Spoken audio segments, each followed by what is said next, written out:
Hi friends, welcome to Healthy Cooking Channel. In this video, we will சுவையான முள்ளு கத்திரிக்காய் வறுவல் எப்படி செய்யலாம்னு பார்க்கலாம். Quick and tasty recipe வாங்க எப்படி செய்யலாம்னு பார்க்கலாம்.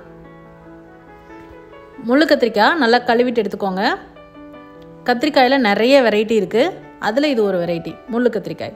இந்த முள்ளு கத்திரிக்காயில செடியிலயுமே முள் இருக்கும், அதோட காம்பு பகுதியிலயும் முள் இருக்கும். அதை கட் பண்ணி எடுத்துருங்க ஃபர்ஸ்ட். நல்லா கழுவிட்டு அந்த காம்பு பகுதியில் இருக்கக்கூடிய முள்ளோட சேர்த்து எல்லாம் கட் பண்ணி எடுத்துக்கோங்க. அதுக்கு அப்புறமா உங்களுக்கு என்ன மாதிரி ஷேப்ல வேணுமோ அந்த மாதிரி கத்திரிக்காயை கட் பண்ணி தண்ணியில போட்டு வச்சிட்டீங்க அப்படினா கருத்து போகாம இருக்கும்.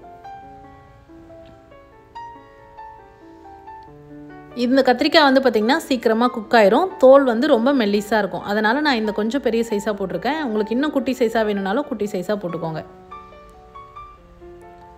கடாயில 2 டேபிள்ஸ்பூன் அளவுக்கு எண்ணெய் விட்டுக்கோங்க. எண்ணெய் சூடானதுக்கு அப்புறமா கடுகு வெடித்ததுக்கு அப்புறமா 2 கைப்பிடி அளவு சின்ன வெங்காயம், 1 கொத்து கருவேப்பிலை. சின்ன வெங்காயம் இல்ல அப்படினா பெரிய வெங்காயம் சேர்த்துக்கோங்க. ஆனா சின்ன வெங்காயம் டேஸ்ட் சூப்பரா இருக்கும் இந்த ரெசிபிக்கு.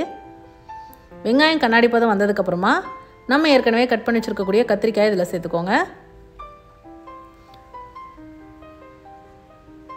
1/4 டீஸ்பூன் மஞ்சள் தூள், 1 டீஸ்பூன் கல்லுப்பு, 1/2 டீஸ்பூன் குழம்பு மிளகாய் தூள். குழம்பு மிளகாய் தூள் இல்ல அப்படினா வெறும் மிளகாய் தூள் சேர்த்துக்கோங்க.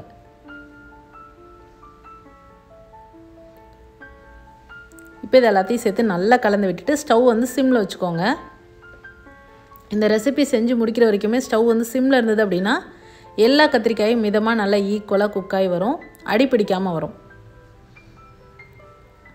இப்போ பாருங்க மஞ்சள் தூள் நம்ம சேர்த்த மசாலா எல்லாமும் பச்சை வாசனை போற அளவுக்கு நல்லா பொறுமையா வதக்கி எடுத்துட்டு திரும்ப மூடி போட்டு மூடிடுங்க. இடையில கொஞ்சம் கலந்து விட்டுட்டே இருங்க. இந்த ஸ்டேஜ்ல மோஸ்ட்லி குக் ஆயிரும். சப்போஸ் குக் ஆகல ரொம்ப ட்ரையா இருக்க மாதிரி இருக்குனா லைட்டா தண்ணி தெளிச்சு விட்டு மூடி வச்சுக்கோங்க. சப்போஸ் உங்களுக்கு கத்திரிக்காய் வந்து நம்ம தண்ணியில தான் அலசி எடுத்து போறதுனால தண்ணி விடும். அந்த மாதிரி தண்ணி விட்டு வெந்ததுனா அதுலயும் குக் ஆயிடும். நீங்க செக் பண்ணிட்டு அதுக்கு அப்புறமா தண்ணி சேர்த்துக்கோங்க.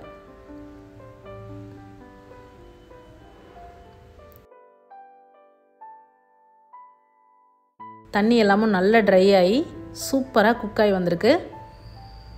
இந்த ஸ்டேஜில் நம்ம ஸ்டவ் ஆஃப் பண்ணிடலாம்.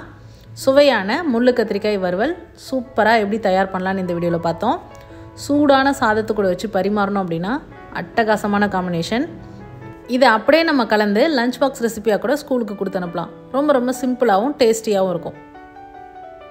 முள்ளு கத்திரிக்காய் மட்டும் இல்லை, எந்த கத்திரிக்காய் வெரைட்டி உங்களுக்கு கிடைச்சாலும் இந்த ரெசிபியை ட்ரை பண்ணி பாருங்கள். சூப்பராக இருக்கும். சூடான சாதத்தில் பிசைஞ்சு சாப்பிட்றதுக்கும் டேஸ்ட்டாக நல்லாயிருக்கும். எல்லா வெரைட்டி ரைஸ்க்கும் சைட் டிஷ்ஷாக கொடுக்குறதுக்கும் சூப்பரான காம்பினேஷனாக இருக்கும். ட்ரை பண்ணி பார்த்துட்டு உங்களை கமெண்ட் மறக்காமல் சொல்லுங்கள் ஃப்ரெண்ட்ஸ். இது போன்ற ஹெல்தி ரெசிபிஸ்க்கு மறக்காமல் ஹெல்தி குக்கிங் சேனலை சப்ஸ்கிரைப் பண்ணுங்கள். இந்த வீடியோ உங்களுக்கு பிடிச்சிருந்தா லைக் பண்ணுங்கள், ஷேர் பண்ணுங்கள், கமெண்ட் பண்ணுங்கள். தேங்க்ஸ் ஃபார் வாட்சிங்.